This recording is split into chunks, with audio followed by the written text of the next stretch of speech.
तो आज हम लोग स्टार्ट कर रहे हैं कोऑर्डिनेट ज्योमेट्री। और ये कोऑर्डिनेट ज्योमेट्री इसका बेसिक पार्ट आज हम लोग स्टार्ट करने जा रहे हैं। It was discovered by Rene देकार्ते।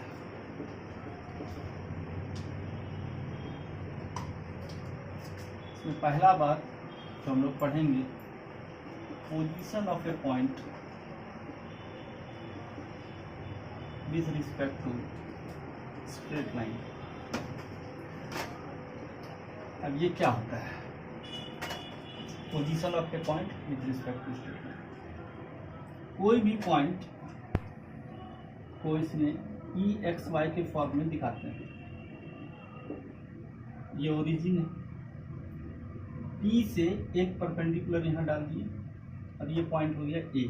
X axis पर पी से एक परपेंडिकुलर डाल दिए, ये दूरी एक्स हो गया। और यहाँ से भी एक परपेंडिकुलर डाल दिए, ये दूरी वाई हो गया। इस पॉइंट को बी बोल देते हैं। तो ओ ए बराबर बी पी बराबर एक्स और ओ बी बराबर ए पी बराबर वाई, ये इसका मतलब है।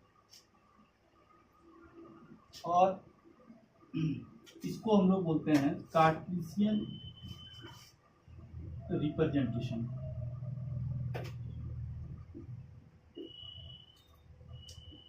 और दूसरा है पोलर रिप्रेजेंटेशन।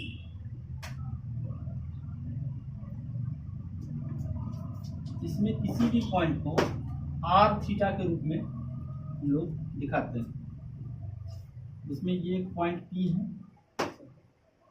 ये एंगल एक्स एक्सिस से बना रहा है और ये एंगल जो है 0 से 2 पाई के बीच में होता है। ये पॉइंट आर है और ये वेक्टर रेडियस कहलाता है। R is called vector radius और theta is called vectorial angle. तो यहाँ पर का जो पॉइंट है इसको हम लोग एक्स वाई भी बोल रहे हैं। तो एक्स का वैल्यू होगा आर कॉस थीटा और वाई का वैल्यू होगा आर साइन थीटा। जो पॉइंट पी एक्स वाई के फॉर्म में था वो चीज equivalent to r cos theta और आर साइन थीटा इस फॉर्म में हो गया है। जनरली यहाँ हम लोग लिख रहे हैं generally it is represented in the form of PR theta. ये position of a point with respect to XY axis और ये polar representation है और ये कार्टेशियन रिप्रेजेंटेशन।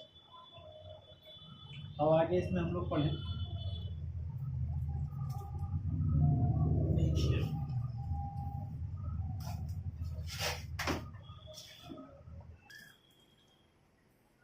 तो बच्चों कॉपी कलम लेके बैठो और वीडियो पॉज करके नोट्स बनाते चलो। तो हम लोग जो इसमें अगला पॉइंट पढ़ रहे हैं वो है डिस्टेंस बिटवीन टू पॉइंट्स। दो पॉइंट के बीच का डिस्टेंस।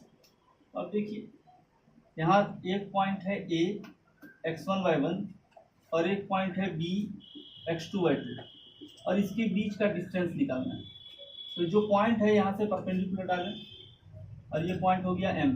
बी पॉइंट से परपेंडिकुलर डालिए, ये हो गया n और ए पॉइंट से इस पर परपेंडिकुलर डालिए bn पर। इसको मान लेते हैं हम लोग r। तो OM बराबर x1 होगा। इस पॉइंट का x का कोऑर्डिनेट ON x2 होगा। तो AR जिसको MN भी बोल सकते हैं ये होगा x2 minus x1। Similarly BR बराबर B N minus R N बराबर B N minus A M, और ये हो गया y2 माइनस y1।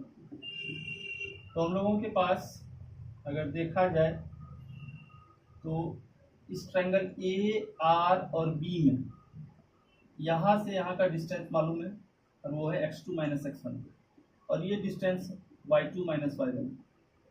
A b Pythagoras theorem लगा के ए आर का स्क्वायर और जोड़ बी आर का स्क्वायर, तो ये हो चुका है x2 माइनस x1 का स्क्वायर जोड़ y2 माइनस y1 का स्क्वायर, मतलब x कोऑर्डिनेट का डिफरेंस का स्क्वायर और y कोऑर्डिनेट के डिफरेंस का स्क्वायर। ये हुआ दो पॉइंट के बीच का दूरी, इसको हम लोग बोलते हैं डिस्टेंस फॉर्मूला। इसको आराम से लिखिए, स्क्रीनशॉट लेके और नोट्स बनाइए। अब हम लोग अगला टॉपिक की तरफ बढ़ते हैं।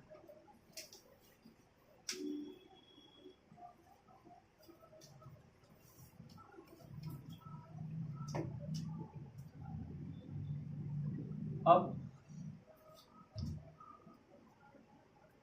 सेक्शन फॉर्मूला में हम लोग आते हैं।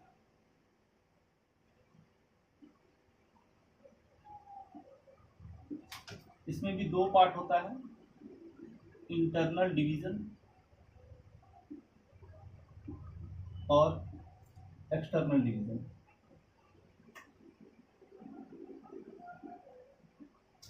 इंटरनल डिवीजन में जो पॉइंट होता है lie in between two given fixed point,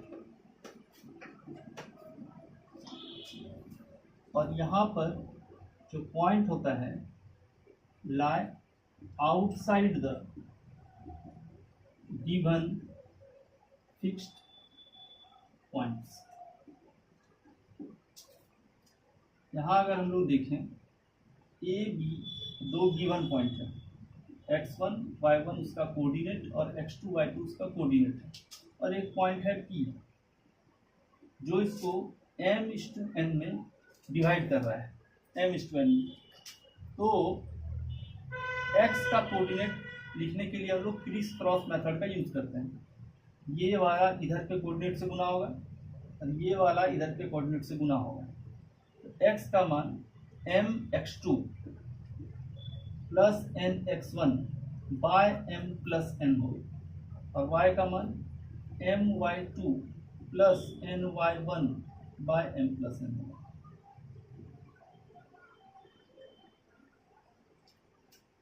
external division में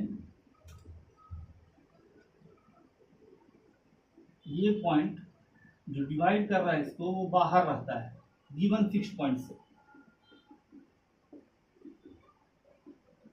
और यहाँ से यहाँ का रेशियो m है और यहाँ से यहाँ का रेशियो n है, AP/PB m/n, और यहाँ है कोऑर्डिनेट xy। यहाँ x equal to mx2, same कहानी, सिर्फ यहाँ प्लस के बीच में यहाँ माइनस डाल देना है, nx1 by m minus n, और y बराबर my2 minus ny1 by m minus n। ये जो भी चीज है बच्चों इसका नोट्स बनाते चलिए और कॉपी में लिखते चलिए। इसको हम लोग दिखाते हैं, ये इंटरनल और एक्सटर्नल डिवीजन का कहानी है।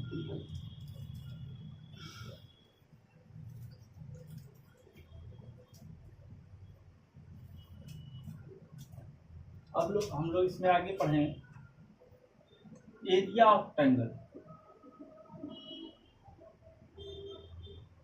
एरिया ऑफ ट्रायंगल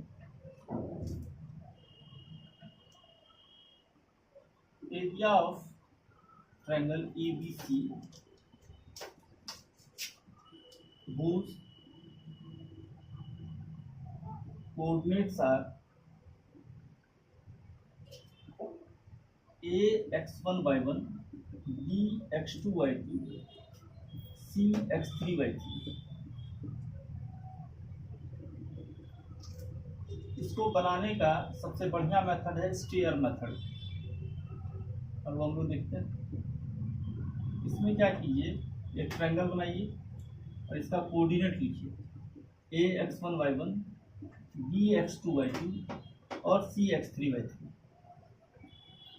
और इसमें हम लोग करते क्या है, a बराबर हाफ मॉड लिया और ये एक साइन डाला और x1 x2 x3 एक ऑर्डर में लिख लेते हैं, इधर भी y1 y2 y3 और ऊपर वाले कोऑर्डिनेट को रिपीट कर देते हैं x1 और y1।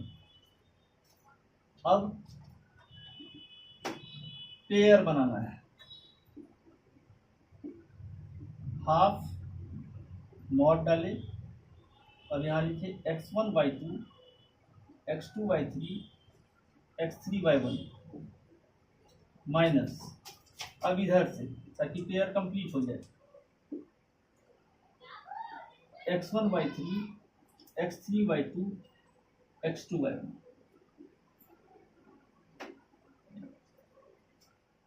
इससे एरिया न्यूमेरिकल एग्जांपल में तुरंत सॉल्व होता है। इसको छापिए और इसको हम मिटा दें। एक सवाल देखते हैं इस पर हम लोग।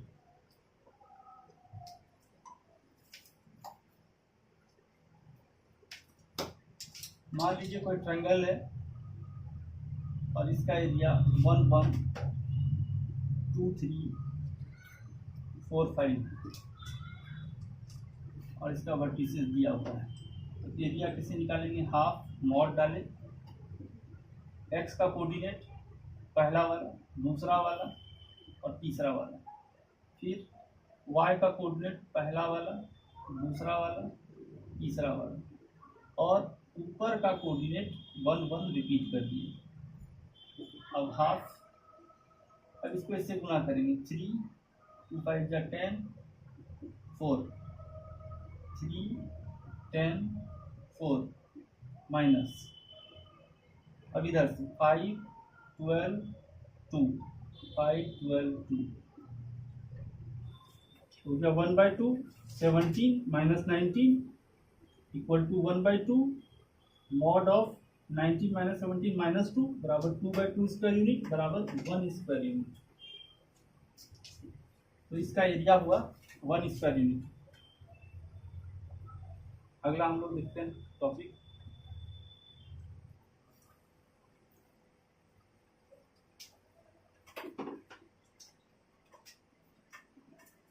इसी में इफ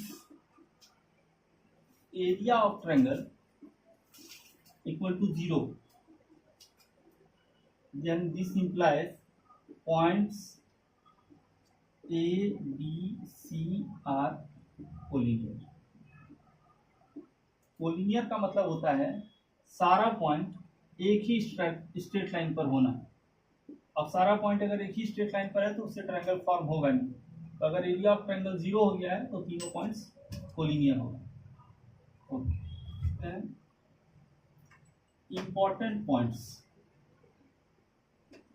geometrical concept क्या है, जैसे पहला पॉइंट है सर्कम सेंटर। सर्कम सेंटर क्या होता है, किसी भी एक ट्रायंगल को ले लेंगे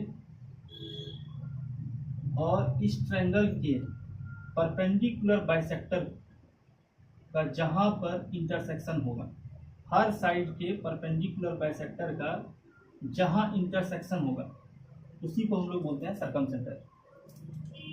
और यहां से सबका डिस्टेंस बराबर होगा। यहाँ से जो ट्रायंगल सर्कल जाएगा उस सर्कल को हम लोग सर्कम सर्कल कहेंगे। तो it is a point of intersection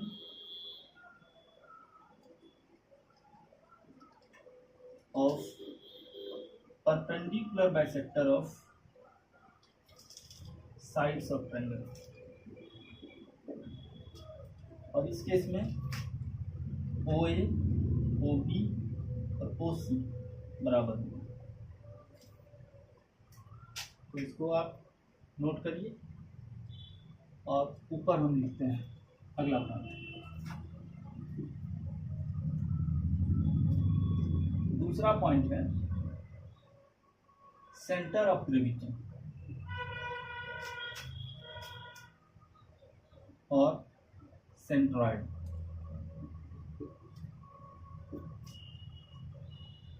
एक ट्रायंगल है ABC, इसका 3 कोऑर्डिनेट दिया हुआ है x1 y1, x2 y2 और x3 y3। अपोजिट वर्टेक्स से सामने वाले साइड पर जो मीडियन डाला जा रहा है उसका पॉइंट ऑफ इंटरसेक्शन ये कहलाएगा सेंटर ऑफ ग्रेविटी या सेंट्रॉइड। यहाँ ये साइड के बराबर है, ये इसके बराबर है और ये इसके बराबर है, यानी BC का मिड पॉइंट है, AC का मिड पॉइंट है और AB का मिड पॉइंट है। तो इसका डेफिनेशन हम लोग लिखें, it is a point of intersection of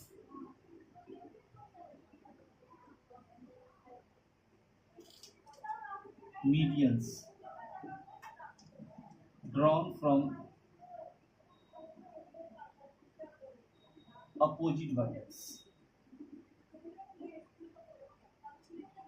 note करने वाली बात है कि अपोजिट वर्टेक्स से सामने वाले साइड का रेशियो, मतलब ये पॉइंट अपोजिट वर्टेक्स से सामने वाले साइड को 2:1 में बांटता है, मतलब G/GD equal to BG। Opposite vertex से सामने साइड BG/GE, अपोजिट वर्टेक्स से सामने साइड CG/GF बराबर 2:1। ये बात को दिमाग में रखना है। और G का कोऑर्डिनेट जो XY होगा, x equal to x1 plus x2 plus x3/3 और y equal to y1 plus y2 plus y3/3। तो बच्चों इसको दिमाग में रखिए और इसको अच्छे से नोट कीजिए। आगे बढ़ते हैं। अगला पॉइंट है ऑर्थो सेंटर। कोई भी एक ट्रायंगल है, कोई भी ABC, इसका coordinate x1 y1, x2 y2 और x3 y3। अपोजिट वर्टेक्स से सामने वाले साइड पर एक परपेंडिकुलर ड्रॉ कीजिए। बाइसेक्टर हो जरूरी नहीं है, बस परपेंडिकुलर आप ड्रॉ कीजिए। परपेंडिकुलर बाइसेक्टर होना जरूरी नहीं है। B से सामने वाले साइड पर एक परपेंडिकुलर ड्रॉ कीजिए, C से एक सामने वाले साइड पर परपेंडिकुलर ड्रॉ कीजिए। ये तीनों जिस पॉइंट पर काटेगा उसको हम लोग ऑर्थो सेंटर कहते हैं, जिसको H से डिनोट करते हैं, H। और इसके डेफिनेशन से ही इसका सवाल बनता है। इसका ज़्यादातर सवाल इसके डेफिनेशन से बनता है, इसका कोऑर्डिनेट का फॉर्मूला रखने का कोई ज़रूरत नहीं है। तो इसका हम लोग प्रॉपर्टी लिखें और डेफिनेशन लिखें। The point of intersection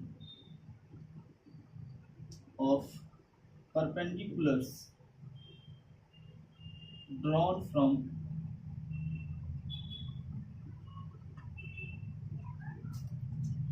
opposite vertex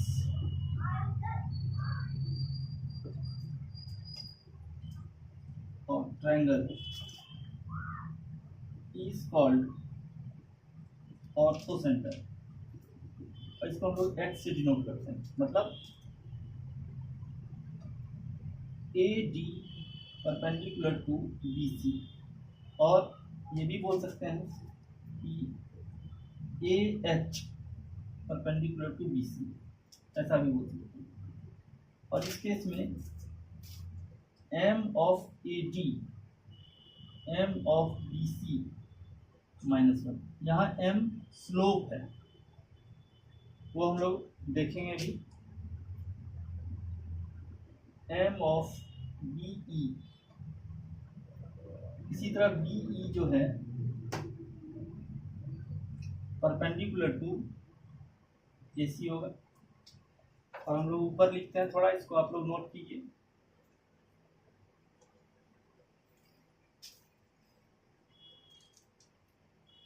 B perpendicular to A C, इसका मतलब M of B E M of A C -1 होगा, and C F perpendicular to A B, इसका मतलब M of C F into M of A B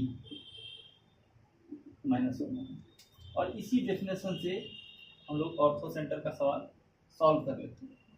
जब हम लोग slope के बारे में थोड़ा जानकारी लेंगे तो इससे रिलेटेड सवाल हम लोग सॉल्व कर देंगे। इसमें एक छोटा सा टिप्स ये है, अगर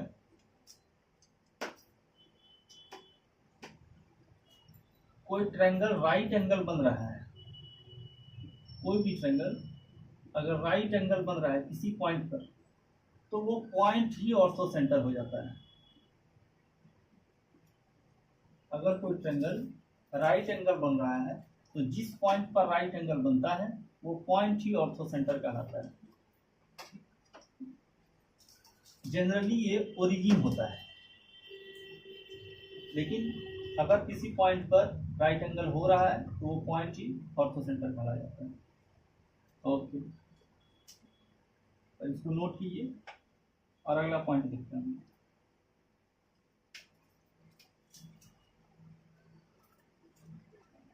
अगला पॉइंट है इन सेंटर।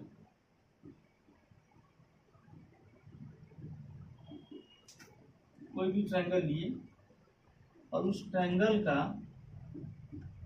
एंगुलर बाइसेक्टर, इस एंगल का एंगुलर बाइसेक्टर ऐसा होगा, इस एंगल का एंगुलर बाइसेक्टर ऐसा होगा, और इसका भी एंगुलर बाइसेक्टर यहाँ से गुजरेगा। जिस पॉइंट पर गुजरा उसको हम लोग इन सेंटर कहते हैं। ये एंगुलर बाइसेक्टर है, ये एंगल बराबर ये एंगल, ये एंगल बराबर ये एंगल, और ये एंगल बराबर ये एंगल है। एंगुलर बाइसेक्टर का कटिंग पॉइंट इन सेंटर कहलाता है। The point of intersection of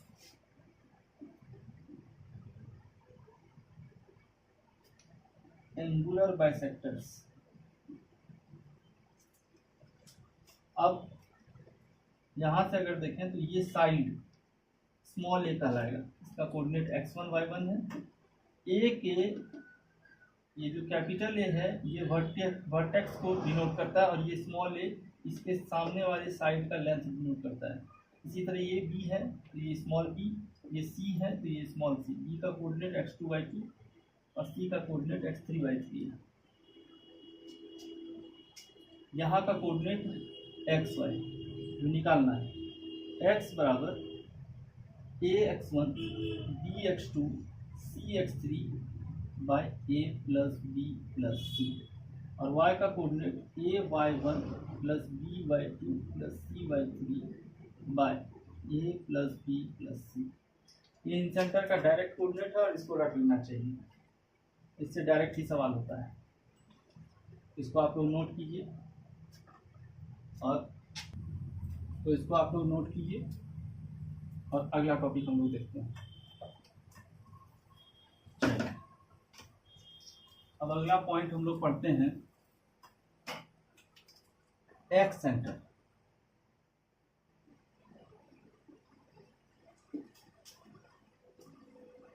x centre किसको कहते हैं? कोई भी एक ट्रायंगल लिए और इसके एक्सटर्नल एंगल का बाइसेक्टर जिस पॉइंट पर कटेगा, कोई भी ट्रायंगल है ये इसका इंटरनल एंगल है, तो इसका एक्सटर्नल एंगल क्या है? ये इसका एक्सटर्नल एंगल है, ये वाला, इसको यहाँ से, और ये इसका एक्सटर्नल एंगल है, इसको यहाँ से जिस पॉइंट पर कटा ये हो गया ए बी सी। अगर ट्रायंगल है तो ये I2 कहलाया। उसी तरह इधर भी होगा, और इससे जो एक सर्कल पास होगा वो ये दोनों साइड को टच करते हुए जाएगा, मतलब कुछ ऐसा। सेम इस तरह भी इधर भी होगा, सेम इस तरह इधर भी होगा। इसका भी आप एक्सटर्नल बाइसेक्टर खींच लें, ये ऐसा होगा, जितना एंगल इधर उतना ही एंगल इधर, और इधर से जितना एंगल इधर उतना ही एंगल इधर। जिस पॉइंट पर कटेगा वो एक्स सेंटर होगा। ये भी ये दोनों साइड को टच करते हुए निकलेगा, और इधर भी ऐसा ही होगा। यहाँ पर जो पॉइंट I2 और I3 लिया गया है corresponding to B corresponding to C लिया गया है, तो यहाँ पर जो एक्स सेंटर मिलेगा वो I1 होगा। तो इसको याद रखने का एक बहुत आसान तरीका है, ये साइड B, ये साइड C, यहाँ का कोऑर्डिनेट है x1 y1, यहाँ का कोऑर्डिनेट है x2 y2, और यहाँ का कोऑर्डिनेट है x3 y3। तो जो x सेंटर होगा I1, मतलब इस तरफ जो I1 होगा इसका कोऑर्डिनेट xy है, तो I1 को कोऑर्डिनेट निकालने के लिए x बराबर -ax1 plus bx2 plus cx3 by -a plus b plus c, और सिमिलरली इसी तरह y बराबर -ay1 plus by2 plus cy3 by -a plus b plus c। जिस साइड का, जैसे I1 का हम लोग निकाल रहे हैं, I1 से I1 का कोऑर्डिनेट निकाल रहे हैं, तो 1 के करस्पॉन्डिंग जो साइड A है वो निगेटिव में जाएगा, बाकी सब चीज़ पॉजिटिव है। अब उसी तरह I2 है, I2 का coordinate x, ax1 minus bx2 plus cx3 by a minus b plus c, और इसी तरह y बराबर ay1 minus by2 plus c/3 by a minus b plus c, और I3 का भी x बराबर ax1 plus bx2 minus cx3 by a plus b minus c, और y बराबर ay1 plus by2 minus c/3 by a minus b plus c।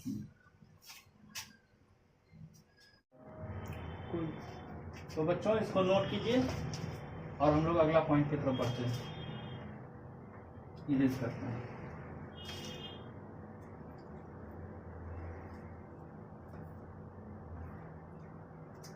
अब इसमें problem solving के लिए कुछ इम्पोर्टेंट बात देखें। वो सब बात क्या है, इन एनी ट्रायंगल, किसी भी एक ट्रायंगल में, चाहे वो कैसा भी ट्रायंगल हो, H O और G, O मतलब O level, basic level, H मतलब हाइयर, लेकिन है ये ऑर्थो सेंटर, और ये है सर्कम सेंटर, और ये है सेंट्रॉइड। तो ये तीनों पॉइंट एक ही स्ट्रेट लाइन में होता है किसी भी ट्रायंगल में, और इसका डिस्ट्रिक्ट O लेवल मतलब बेसिक लेवल, तो यहाँ आप 1 लिख दीजिए, हाइयर लेवल तो यहाँ 2 लिख दीजिए।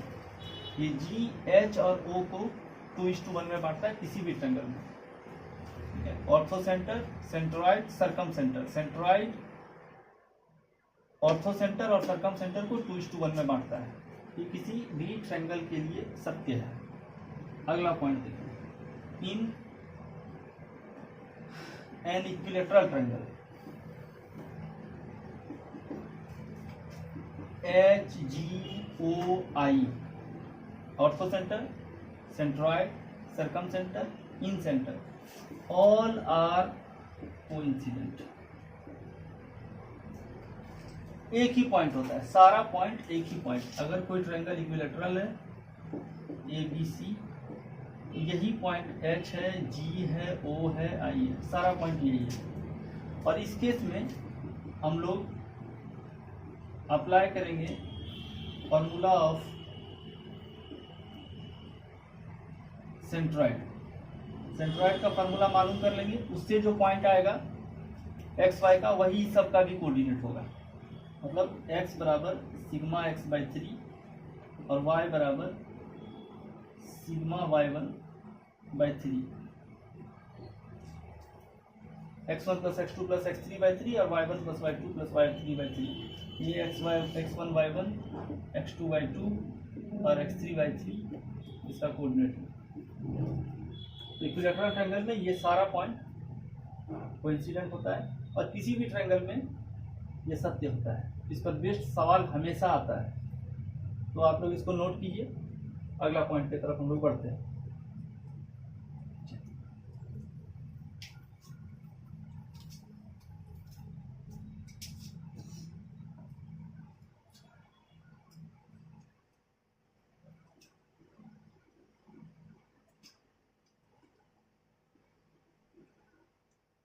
In an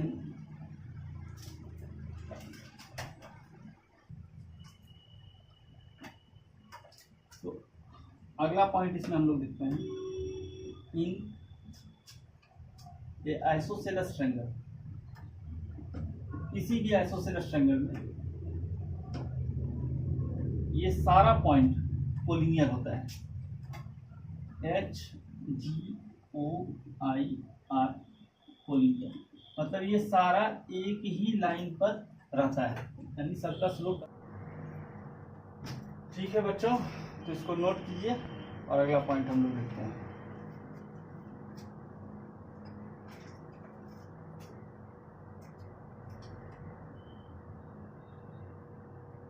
if triangle is right angle,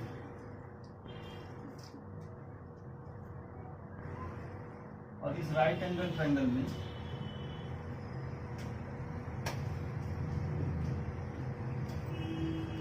जिस पॉइंट पर राइट एंगल बन रहा है उस पॉइंट से और हाइपोटेनस का मिड पॉइंट, मान लीजिए ये पॉइंट है O, इसको यहाँ से ज्वाइन कर दीजिए। ये पॉइंट इसका मिड पॉइंट है, इसको यहाँ से ज्वाइन कर दीजिए। ये पॉइंट सर्कम सेंटर का रहेगा, ये पॉइंट ऑर्थो सेंटर का रहेगा और ये पॉइंट सेंट्रॉइड का रहेगा। किसी भी राइट एंगल ट्रायंगल में the line joining between point B and O, और O जो है मिड पॉइंट ऑफ हाइपोटेनस है,